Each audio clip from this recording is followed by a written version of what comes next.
저희가 어떤 사람이 두려움을 갖고 있을 때, 두려움을 갖고 있다 생각을 하면 사실 두려움의 또 다른 이면은 우월감인 경우도 꽤 있는 것 같습니다. 내가 다른 사람보다 좀 나으니, 그렇죠?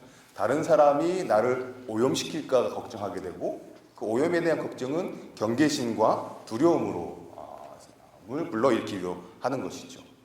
여기서 저희가 조금 센 말을 하자면 그런 우월감 혹은 두려움은 차별, 그렇죠? 혹은 배제, 그리고 조금 더 센 표현을 쓰자면 혐오의 씨앗이 되기도 하는 것 같습니다. 오늘 말씀의 제목이 욥바의 바닷가인데요. 괄호 해놓고 쓴 표현이 하나 있습니다. 욥바의 바닷가에서 어떤 일이 벌어지냐 하면 우리가 누군가를 미워할 것이냐, 혹은 요새 표현을 쓰자면 혐오할 것이냐, 아니면 누군가를 환대할 것이냐라는 갈림길에 서게 된다는 것입니다. 근데 문제는 뭐냐 하면 차별, 그렇죠, 배제, 혐오, 이런 센 개념이지만 괜찮으시죠? 안 괜찮으신가요? 좀 편한 말을 할까요? 네. 워낙 이제 차별이나 혐오나 배제라는 말들이 이렇게 굉장히 이렇게 좀 우리를 긴장하게 만드는 그런 맥락에서 자주 쓰이다 보니까 그래서 이런 단어를 앞에서 이렇게 같이 나누는 것도 제가 좀 조심스럽긴 한데요. 그래서 제가 주빌리 채플의 오랜 식구였으니까 편안한 마음으로 이야기를 좀 더 진행하도록 하겠습니다. 차별하거나 배제하거나 혐오하는 그것의 문제는 뭐냐면 그것의 어떤 경우 근거가 그렇죠?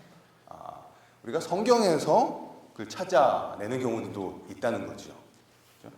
그리고 그러다 보니까 낯선 다름을 우리가 힘들어하는 혹은 혐오하는 그것에 대한 정당성을 신앙의 이름으로 확보하기도 하는 경우들이 있는 것 같습니다.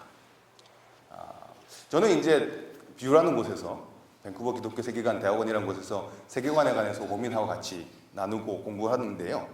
이런 질문을 하게 되는 거죠. 기독교 세계관의 여러 특징들 가운데 과연 차별, 배제, 혐오 이런 것들이 특징이 될 수 있을까? 어떻게 보면 굉장히 쉬운 질문이죠. 아니다 이렇게 답변을 해야 될 것 같아요. 그렇지만 저희들의 삶을 잘 들여다보면 우리가 그것이 무의식 중에 그러는 경우도 있고 또한 여러 가지 방식으로 저희들의 그런 태도를 정당화하는 경우들도 있지 않나라는 생각을 좀 해보게 됩니다. 제가 이 고민을 하다가 발견하고 굉장히 의미 있다라는 구절을 찾은 책이 하나 있었는데요. 그게 뭐냐 하면 조너던 섹스라는 사람이 쓰신 차이의 존중이라는 책이 있습니다. 사실 이 책은 그라베마이어라는 상을 2004년에 수상한 책인데요. 종교 부문의 노벨상이라고 하네요. 종교 부문의 노벨상이 여러 개가 있는 것 같습니다. 그렇죠? 과연 이제 제가 아까 던졌던 질문이죠. 차별, 배제, 혐오 이런 것들이 과연 기독교 세계관의 특징, 특별히 성경에 토대한 우리 세계관의 특징이 될 수 있을까? 이 질문을 던졌을 때 흥미로운, 굉장히 의미심장한 질문을 만나게 되었습니다. 한번 인용을 좀 보여주시겠어요? 이게 좀 말이 좀 복잡해서 이렇게 제가 화면에 보면서 같이 읽었으면 좋겠다 싶었는데요. 오늘 긴 인용은 이게 하나입니다. 그러니까 오늘 모든 경전에는 글자 그대로 읽으면 낯선 자에 대한 의심과 편협한 당파주의와 이교도에 대한 불관용을 지지하는 뜻으로 새길 수 있는 대목이 있다. 모든 경전에는 그러한 대목이 있다는 거죠.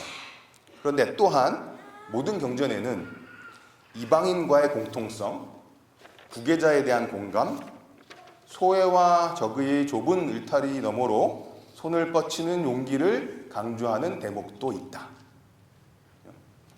어느 쪽을 선택하느냐는 우리의 몫이다.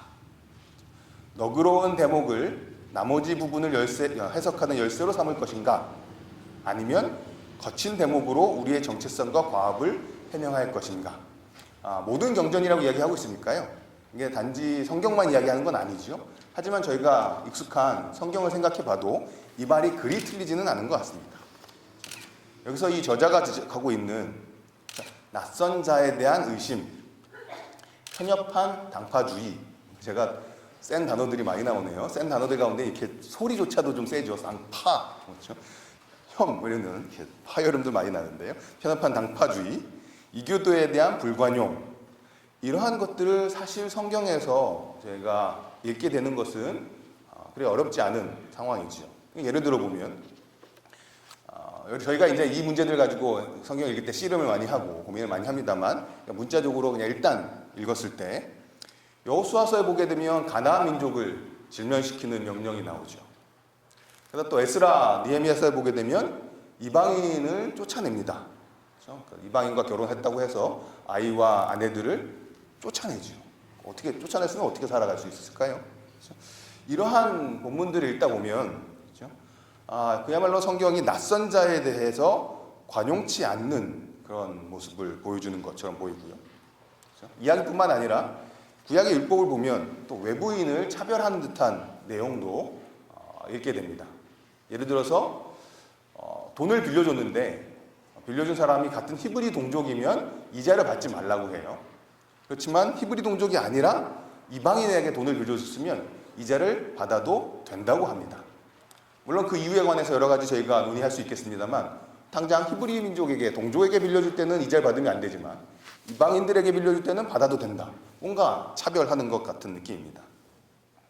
그런데 이 저자가 이야기했던 것처럼 또 성경에는 타인에 대한 공감 속에 경계 너머로 손을 내미는 이야기들도 있습니다.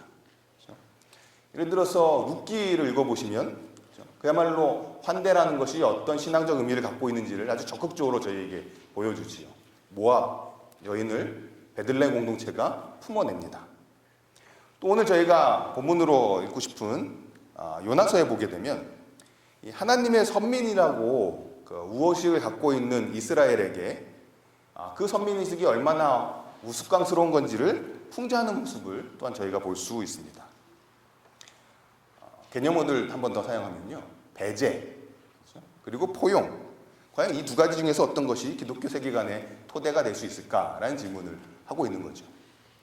아까 말씀드렸던 것처럼 답이 너무 뻔하지요. 그 배제란 말, 이렇게 나쁜 말 같고 포용이란 말 좋은 말 같으니까 기독교 세계관에 당연히 포용이 토대가 되어야 될 것 같다 싶은 거죠. 그런데 이 질문을 했을 때 제가 두 가지 정도를 더 나누고 싶어졌습니다. 당연한 대답인 것 같지만 그 당연한 대답이 우리에게 얼마나 덜 익숙한지에 관해서 좀 확인해 볼 수 있을 것 같은데요.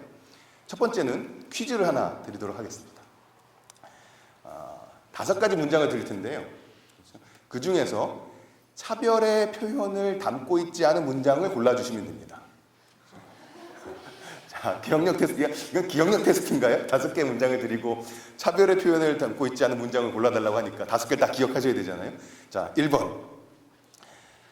아이고, 한국인 다 되셨네요. 2번.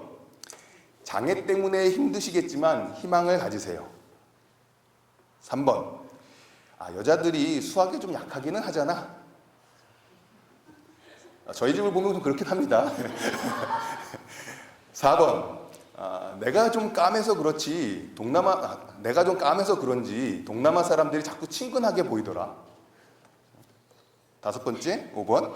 골라주시면 좋지요. 제가 결정장애라서요. 이 5가지 문장들 중에서 차별의 표현을 담고 있지 않은 문장은 뭐가 있었을까요? 한 번 더 해야 되나요? 딱 들으셨을 때 이렇게 찝으셨어야죠. 그렇죠? 답은, 그렇죠? 이런 경우에 많은 경우 중에 하나는 답은 없다입니다. 그러니까 지금 이 5가지 문장이 다 어떤 방식으로든지 간에 차별의 표현을 담고 있다는 것이죠. 사실 제가 생각한 건 아니고요. 최근에 출판된 책 중에 선량한 차별주의자라는 제목의 책이 있답니다. 그렇죠? 이 퀴즈를 드리고 답이 없다라는 대답을 보면서 저희는 이런 생각을 하게 됩니다. 차별받은 사람은 있는데 차별한 사람은 없다. 이런 말 들어보셨나요? 누군가 차별을 경험하고 있는데 아무도 차별은 안 했다고 얘기하는 거죠. 이런 말이 왜 생기는지를 저희가 알 수 있는 거죠. 무슨 얘기냐 하면 저희는 차별하지 않는다, 배제하지 않는다라고 생각하지만 그리고 우리는 선량하고 착한 사람들인 거죠. 하지만 이 문제에 관해서 저희가 예민하고 진지하게 성찰하지 못할 때 사실 우리의 문화는 차별과 배제가 굉장히 자연스럽게 스며들어 있는 문화인 것이고 그 문화에 저희가 동참하고 있다는 사실입니다. 그리고 이제 두 번째 생각은요. 이렇게 무의식적인 차별뿐만 아니라 사실 의식적으로 저희가 성경에 토대해서 신앙적인 차별을 하는 경우도 사실 있다라는 생각을 해보게 됩니다. 아까 제가 좀 길었지만 읽었던 그 인용을 생각해 보면 그 저자의 도전을 받아들인다면 저희가 어떤 경향을 두 가지 어떤 태도가 성경에서 그러니까 표면적으로 봤을 때 발견되어진다면 저는 이게 통합될 수 있다고 생각을 합니다만 어떤 경향을 성경 읽기의 중심 태도로 선택해야 될까라는 것이죠. 그 질문에 저희가 구체적으로 답하기 전에 분명한 것이 있습니다. 그러니까 어려운 질문 전에 분명한 거 확인하고 넘어가야 되죠. 분명한 것이 있는데 그건 무엇이냐 하면 예전에 그 저자의 책에 나오는 표현인데요. 나와 언어와 신앙과 이상이 다른 사람들에게서 하나님의 형상을 볼 수 없다면 저희가 만난 사람들 많이 있죠. 그런데 그 사람들 가운데는 저희와 언어가 다릅니다. 신앙도 다른 경우가 많아요. 그리고 이상도 다릅니다. 그런데 그런 사람들 가운데서 저희가 만일에 하나님의 형상을 볼 수 없다면 어떤 사실을 보여주냐 하면 우리는 하나님의 형상에 따라서 우리가 만들어졌다고 고백하지만 사실은 나의 형상에 따라서 하나님을 만들고 있다는 것이죠. 좀 복잡한가요? 하나님이 사람을 자신의 형상으로 만드셨다고 우리는 고백을 하죠. 그러니까 즉 우리는 하나님의 형상이다라는 것입니다. 그렇지만 사실상 저희가 거꾸로 하나님을 나의 형상대로 만드는 경우들이 많이 있다는 거죠. 어떨 때 그러냐 하면 나와 언어가 다르다고 신앙이 다르다고 이상이 다르다고 분명히 사람이라도 불구하고 그 안에서 하나님의 형상을 보지 못한다면 보지 않는다면 혹은 볼 수 없다면 우리가 생각하고 있는 하나님은 진짜 하나님이 아니라 내 생각대로 만든 하나님일 경우가 있다는 거죠. 설명이 됐나요? 제가 여기 이 부분이 제일 제가 긴장했습니다. 이게 과연 이 설교라는 맥락에서 가능할까? 근데 다 잘 알아들어 주신 것 같아요. 자, 저희는 하나님의 형상으로 우리가 지음받은 거지만 저희들 살다 보면 우리 생각대로 하나님을 만들어 버리는 경우가 있는 거죠. 그리고 증거가 뭐냐 하면 다른 사람들 나와 다르다고 해서 사람임에도 불구하고 하나님의 형상을 보지 못할 때 그렇죠? 우리는 하나님을 나로만 생각하고 있기 때문에 그게 안 보인다는 것입니다. 통과했으니까 두 번째 어려운 거 한번 더 해보죠. 그래서 이렇게 이야기를 합니다. 참다운 신앙의 시금석은 참다운 신앙이라 하면 우리가 하나님의 형상대로 지음받았다라는 신앙이겠죠. 그 시금석은 내가 차이를 용인할 수 있는지 여부다 라고까지 이 저자는 이야기를 하고 있습니다. 왜냐하면 우리의 신앙은 온 세상에 존재하는 이 모든 다양한 것들이 다 한 분 하나님께서 창조하신 것이다라고 고백하기 때문인 거죠. 그러니까 한 분 하나님이 모든 것을 다 창조하셨다는 사실은 우리가 발견하고 있는 모든 다양한 것들이 결국 우리가 신앙하는 하나님으로부터 나온 것이다 라고 고백하고 있는 것이죠. 그러니까 다양한 그 차이 또한 하나님으로부터 기원한다라고 저희가 고백할 수 있어야 되겠다는 것이죠. 이제 저희가 좀 개념어들 많이 얘기했으니까 이제 좀 성경 이야기로 돌아가 보도록 하겠습니다. 그래서 이 배제와 포용 이런 문제들에 관해서 성경은 우리에게 어떤 도전을 주는가를 살피기 위해서 두 사람의 이야기를 저희가 좀 보았으면 좋겠습니다. 한 명은 요나이고요. 또 한 명은 베드로입니다. 근데 그 둘을 묶을 수 있는 공통점은 두 사람의 이야기가 다 욥바의 바닷가에서 벌어진 이야기입니다. 그래서 오늘 첫 번째는 욥바의 바닷가 요나 에피소드입니다. 요나서 제가 같이 읽진 않았는데요. 아마 수련회 때 많이들 묵상하고 읽으셨잖아요. 수련회 같이 못 가셨던 분들은 죄송하지만 본문 같이 보시면서 따라갈 수 있을 것 같습니다. 같이 생각해 보겠습니다. 요나서 1장을 보시면 요나를 향한 하나님의 말씀으로 시작되고 있습니다. 2절 보시면 이렇죠. 너는 일어나 저 큰 성읍 니느웨로 가서 그것을 향하여 외치라. 그 악독이 내 앞에 상달되었음이니라 하시니라. 하나님이 요나에게 원하시는 것이 있습니다. 니느웨로 가서 자신의 말씀을 외치기를 원하십니다. 그런데 잘 아시는 것처럼 요나는 다시스로 도망가지요. 하나님을 피해서.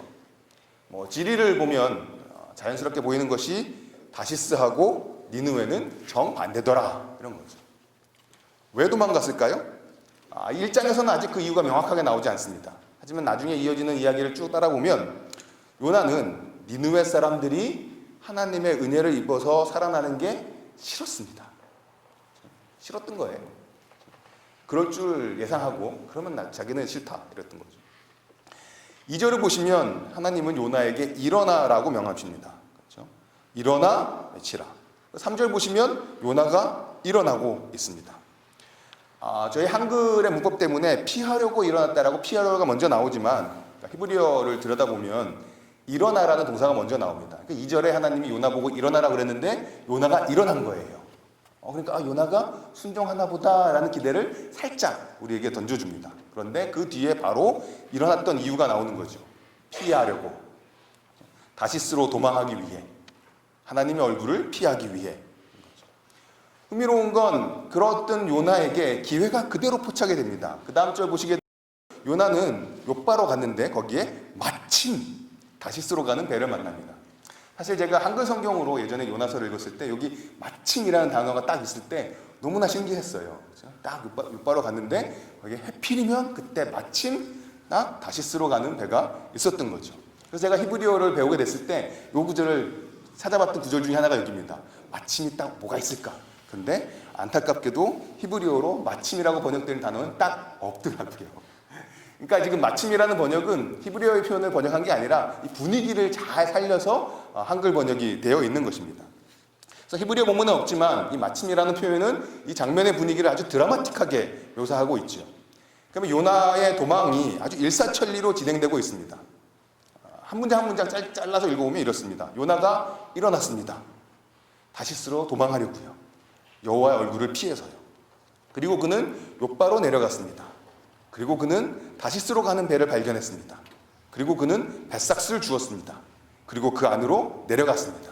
그들과 함께 다시스로 가려고 말입니다. 여호와의 얼굴을 피해서요.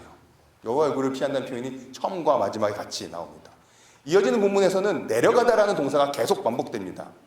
여기 배를 탔다라고도 번역되어진 동사는 문자적으로 내려가다입니다. 배로 내려갔습니다. 그리고 요나는 급기야 배 안으로까지 내려가죠.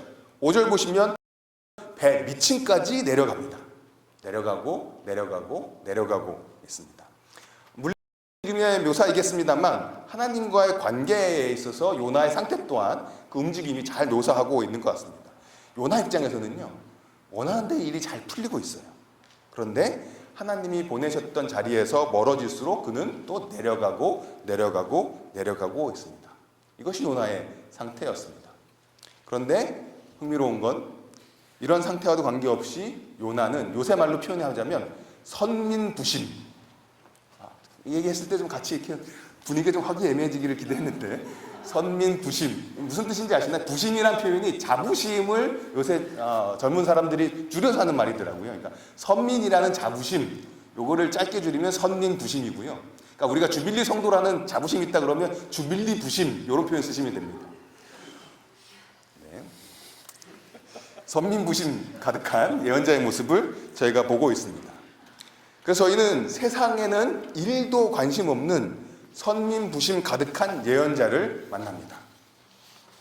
이 선민부심이 어디서 도드라지냐 하면요, 이제 폭풍이 일어나서 배가 부서지려고 합니다.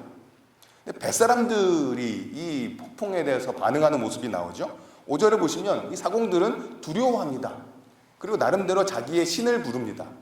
그리고 배를 가볍게 하려고 물건들을 바다에 던지죠. 필사적인 노력을 하고 있습니다.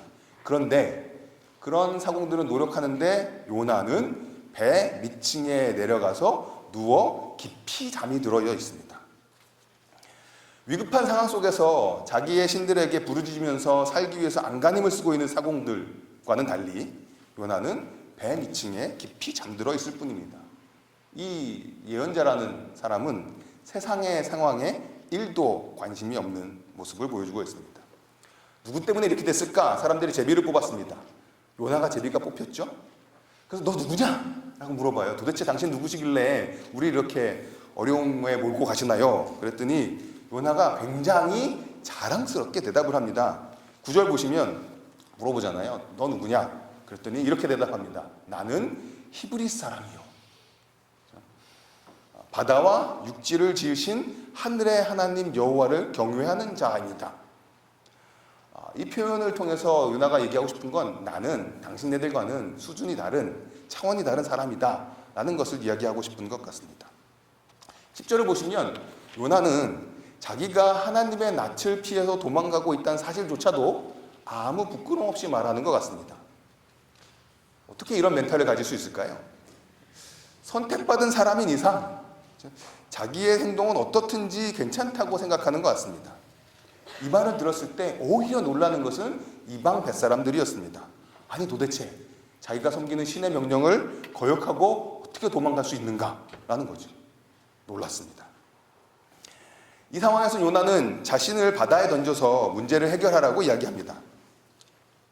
뱃사람들 입장에서 문제를 포착했으니 던지면 해결되겠구나. 그래. 본인도 뛰어들겠다고 하는데 못할 게 뭐가 있겠어요? 그런데 흥미롭게도 제가 좀 흥미롭다는 말을 계속 쓰고 있지요. 안 흥미로운 게 뭐가 있을까 궁금해지는 상황입니다.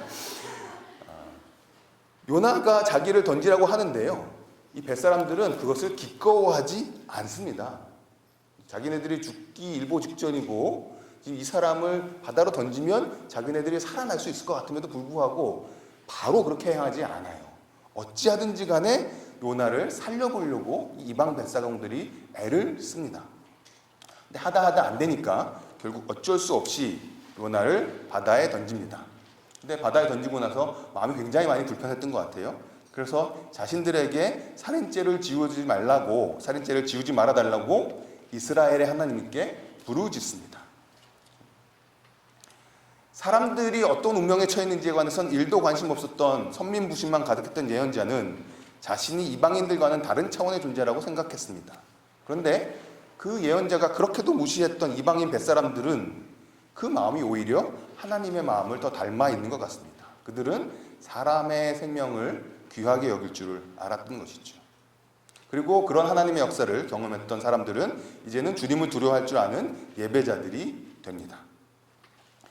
요나가 얼마나 자기 도취적인 사람인지는 2장의 기도에서도 저희가 볼 수 있는데요. 2장의 기도는 지금 요나가 바다에 빠져서 고래 물고기, 큰 물고기 뱃속에 있기 때문에 뭔가 구원해달라는 기도처럼 맥락이 읽히지만 사실은 그 내용을 보시면 감사시입니다. 살려달라는 기도보다는 자기가 받은 구원을 감사하고 있는 내용이 주를 이루고 있습니다. 6절 하반절에 보시면 그래서 나의 하나님 여호와여 주께서 내 생명을 구덩이에서 건지셨나이다. 그러니까 지금 바다에 빠졌다가 큰 물고기 뱃속에 들어간 게 요나에게는 구원처럼 느껴지고 있습니다. 7절 보시면 내 기도가 주께 이르렀다 라고 이야기하고요. 9절 보시면 나는 감사하는 목소리로 주께 제사를 드린다 라고도 이야기합니다. 즉 감사의 찬양을 드리고 있습니다. 근데 그런 와중에 요나는 이방인들에 관해서 평가하는 내용을 담고 있는데요. 8절이죠. 거짓되고 헛된 것을 숭상하는 모든 자는 자기에게 베푸신 은혜를 버렸사오나. 이게 누가 누구 얘기를 하는지 잠깐 헷갈리게 만드는 그런 분위기인 거죠. 요나는 자기에게 임했던 하나님의 은혜가 있었을 겁니다. 근데 그 은혜를 어떤 방식으로든지 간에 니느웨에게 전파하고 라고 했을 때 그거를 버리고 도망갔다가 이 난리가 났는데 지금 요나는 자기의 상황은 기억하지 못한 것처럼 헛된 우상을 섬기는 자들은 주님께서 베풀어 주신 은혜를 저버립니다 라고 이야기하고 나는 감사하는 목소리로 주께 제사를 드립니다 라고 이야기하고 있습니다. 다른 사람들이 구원받는 것은 싫어요. 자신의 구원은 감사할 수 있습니다. 사실 이 기도를 드리고 나서 물고기가 보여주는 반응은 또 한 번 흥미롭습니다. 기도가 역겨웠는지요. 물고기는 요나를 물에 토했다고 나옵니다. 그러니까 저희가 굉장히 기분 나쁘고 힘들면 막 토하잖아요. 그러니까 요나의 기도가 물고기를 토하고 싶게 만드는 듯한 느낌이 듭니다. 물론 성경의 정확한 표현을 보시면 하나님이 물고기로 하여금 토하게 하셨다라고 물고기가 하나님의 명령을 따른 거긴 하는데요.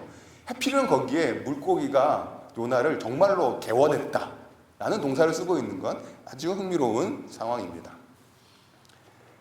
오늘 두 번째는 남을 향한 하나님의 은혜가 죽을 만큼 싫은 예언자입니다. 결국 이 우여곡절을 겪고 나서 3장에 보시게 되면 요나가 하나님의 말씀을 따라서 니느웨로 가서 외칩니다. 40일만 지나면 니느웨가 무너진다. 여기 이제 무너진다라는 표현은 문자적으로는 뒤집어진다라는 표현이에요.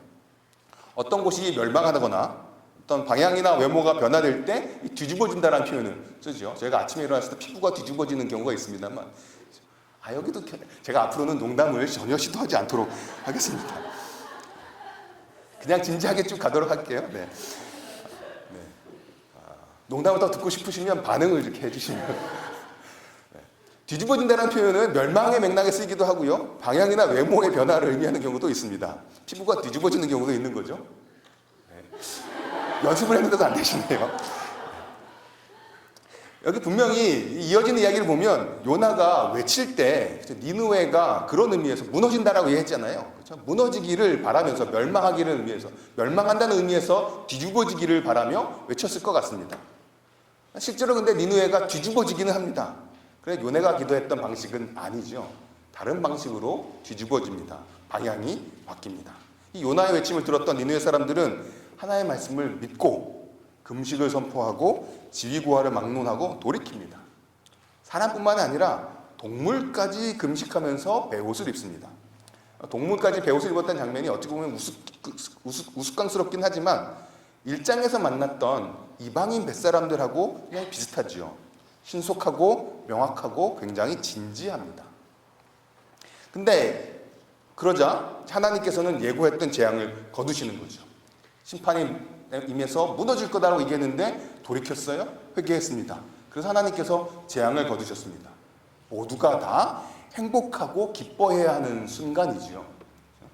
그런데 문제는 요나였습니다.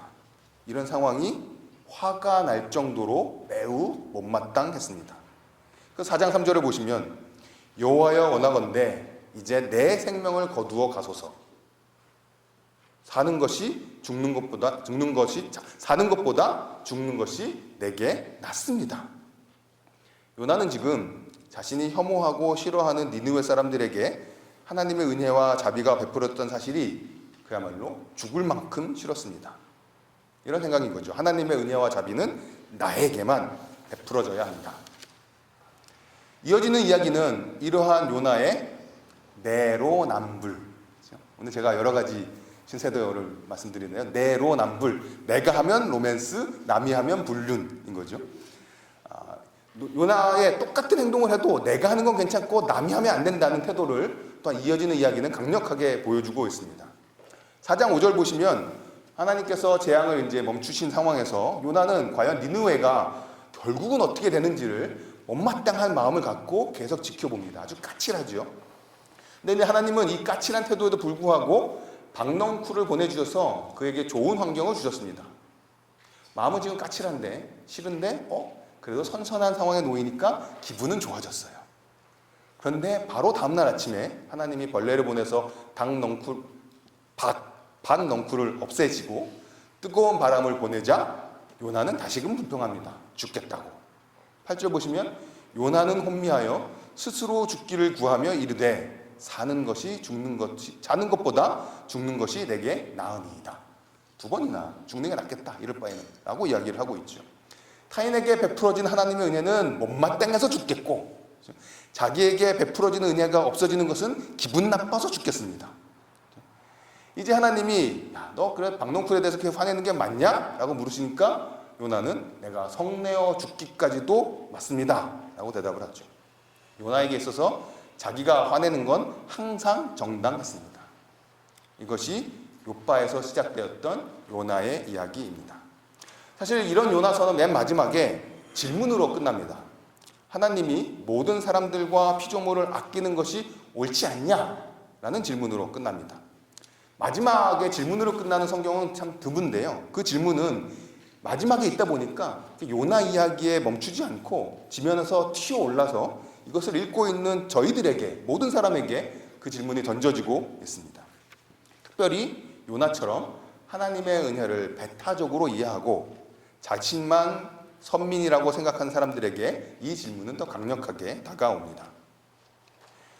우리에게 하나님의 은혜가 우리 세계를 넘어서 흐르는 것이 못마땅한 우리들에게 하나님이 모든 사람들과 피조물을 아끼는 것이 옳지 않냐고 질문이 던져집니다. 그 질문에 대한 답을 저희가 이제 사도행전 9장에서 10장에 나오는 베드로와 고넬료 이야기를 통해서 듣게 됩니다. 사도행전 9장에 보시면 바울이 회심합니다. 그는 이방인들에게까지도 차별 없이 전해지는 복음의 사도가 되는 것이죠. 9장에서 바울이 회심하고 그 회심 이야기는 10장으로 계속 이어지는데요. 이 10장에서는 이제는 베드로의 편협한 세계관이 성령의 인도 가운데 깨지는 이야기를 보게 됩니다.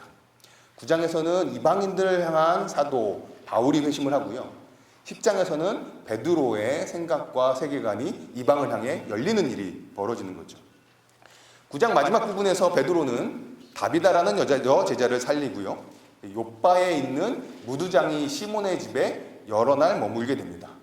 무두장이 중요한 건 아닙니다만 무두장이는 가죽을 다루는 기술자죠. 가죽 기술자. 베드로는 욥바에 있습니다. 근데 욥바에서 한 북쪽으로 가이사랴에서 올라가니까요. 욥바에서 남쪽으로 한 40km 좀 떨어지면 가이사랴라는 곳이 있는데 그곳에는 이제 이방인이었던 고넬료가 살고 있었습니다. 둘 다 해변에 있는 마을들인 거죠. 갈멜산이 있고 그 다음에 욥바가 있으면 중간에 가이사랴가 있습니다. 가이사랴에 있었던 고넬료는 이방인이었습니다. 하지만 하나님께 기도하는 사람이었죠. 평소처럼 기도를 합니다. 그런데 오후 3시쯤에 천사의 말을 듣습니다. 하나님께서 고넬료의 기도와 자선 행위를 기억하시고 계시니 이제는 욥바의 사람을 보내서 베드로를 데려오라는 말을 듣게 됩니다. 고넬료가 사람들을 보냅니다. 욥바에 하루쯤 걸려서 가죠. 40km니까 쉬지 않고 가면 한 10시간쯤 걸리는 거리인 겁니다.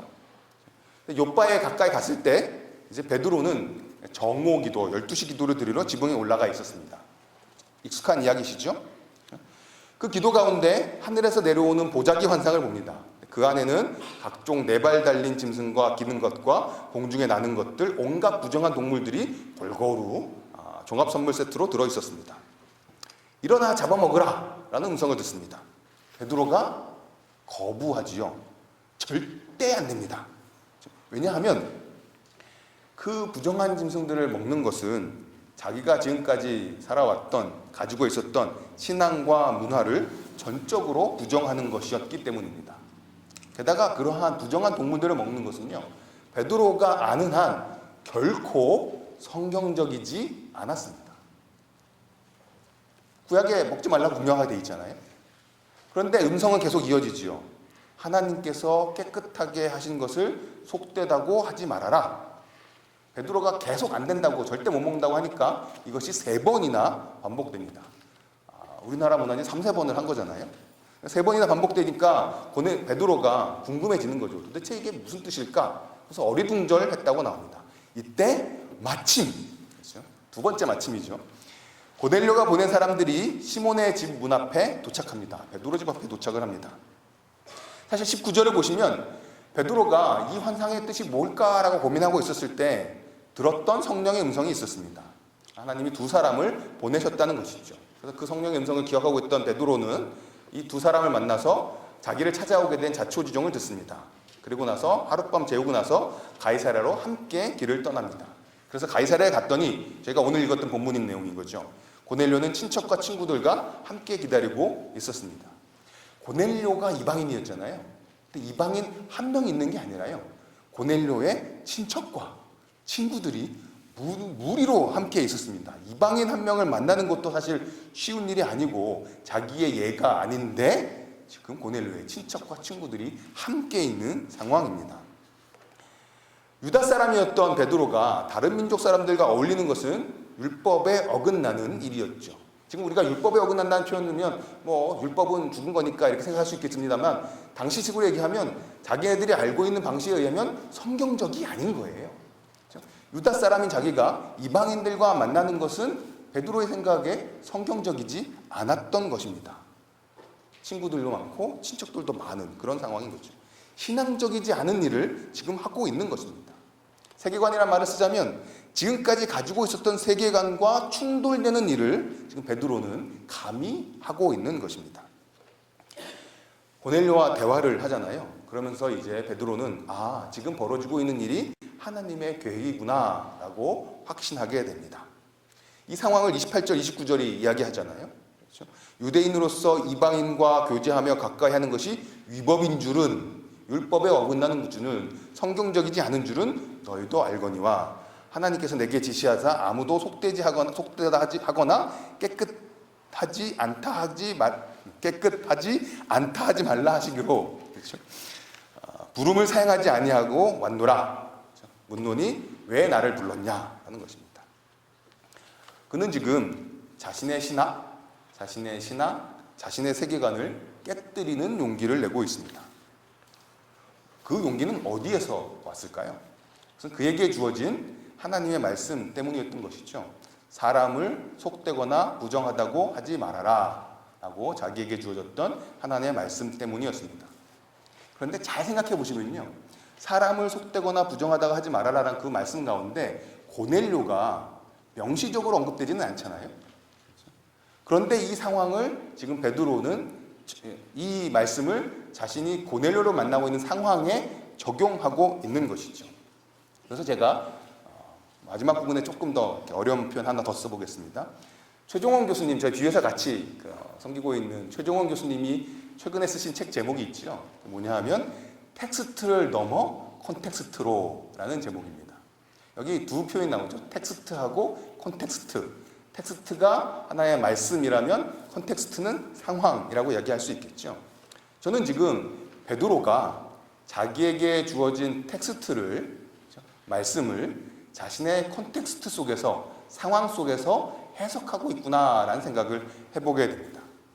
하나님이 깨끗하게 하신 것을 속되게 하지 말아라, 속되다고 생각하지 말아라 라는 그 주어진 말씀을 고넬료와의 만남이라는 상황 속에 적용하고 있는 것입니다. 그러한 적용 가운데 베드로는 기독교 신앙의 가장 근본적인 의미 중에 하나를 회복하고 깨닫게 됩니다. 그것이 무엇이냐 하면 모든 사람은 하나님의 형상으로 근본적으로 거룩하다.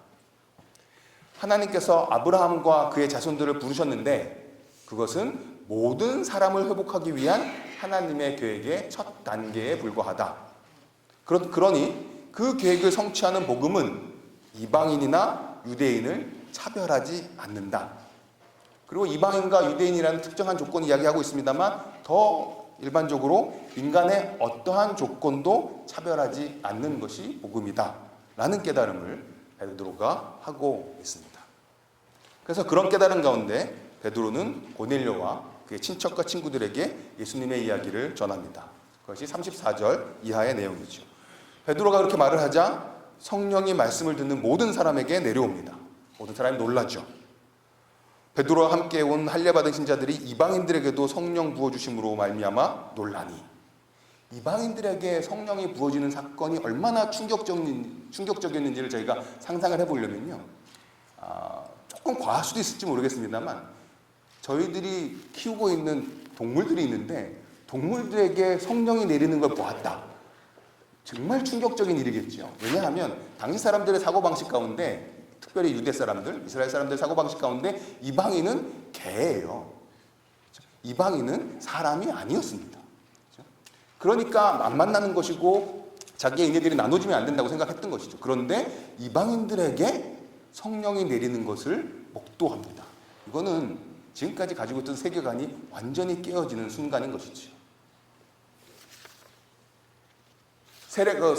성령이 내리되면 방언을 했다고 그랬잖아요. 제가 우스갯소리에 조금만 더 약간 오버해서 얘기를 하자면 강아지에게 성령이 내리더니 강아지가 막 사람 말을 하는 것 같아요. 그런 분위기가 지금 눈앞에서 벌어지고 있습니다. 그러자 하나님께서 이렇게 일하시는데 어떻게 우리가 세례를 안 줄 수 있겠느냐라고 세례를 주지요. 제가 이렇게 해놓고 나니까 조금 이제 조심스러워지는데 제가 이방인이 개다라고 말하는 건 아닌 거 아시죠? 그렇죠? 네. 자기에게 벌어진 상황이 있습니다. 그 컨텍스트가 있는 거죠. 그 속에서 자기에게 주어진 하나님의 말씀 텍스트를 해석하고 있습니다. 적용하고 있습니다. 그런데 그 적용했던 결과가 자기가 가지고 있었던 신학을 깨뜨립니다. 자기가 가지고 있었던 세계관을 깨버립니다. 그랬을 때 그 깨어짐에 베드로가 순종하고 그 순종한 베드로를 통해서 기독교 역사의 새로운 챕터가 열리는 것이죠.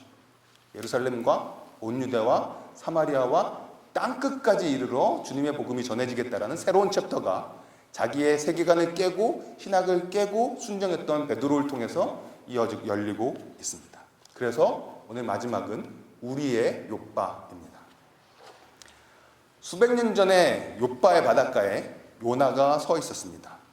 근데 그 요나는 그 욥바의 바닷가에서 선민의식과 선민의식의 그 이면에는 차별과 혐오가 있겠죠.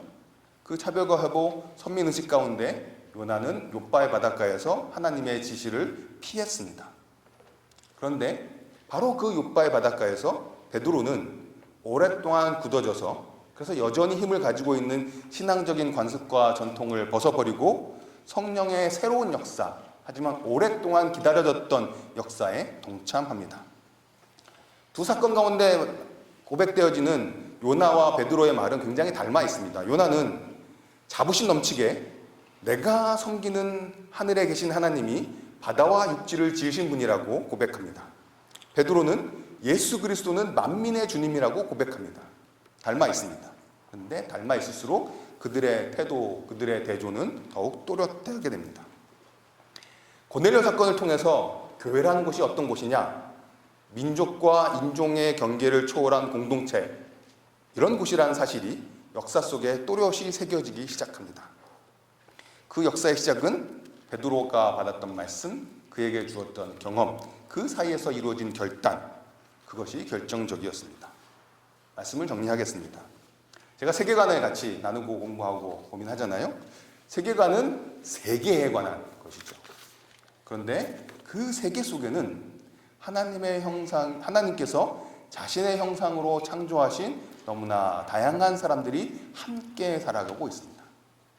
사실 복음은 사람을 가르거나 사람을 가리지 않습니다.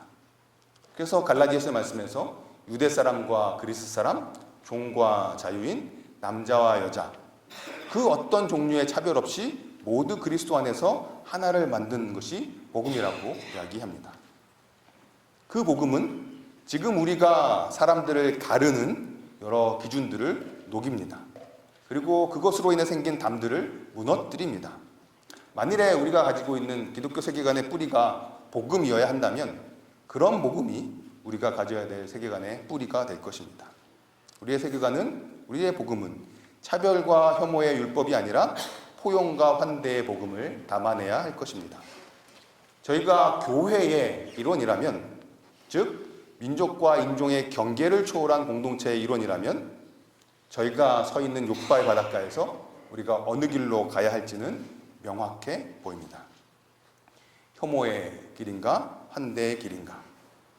복음에 합당한 선택, 복음에 합당한 환대의 삶을 통해서 저희가 서 있는 이 욥바의 자리에서 하나님께서 준비하고 계신 새로운 역사의 증인이 될 수 있는 축복이 우리 주빌리 공동체에 임하기를 주님의 이름으로 간구합니다.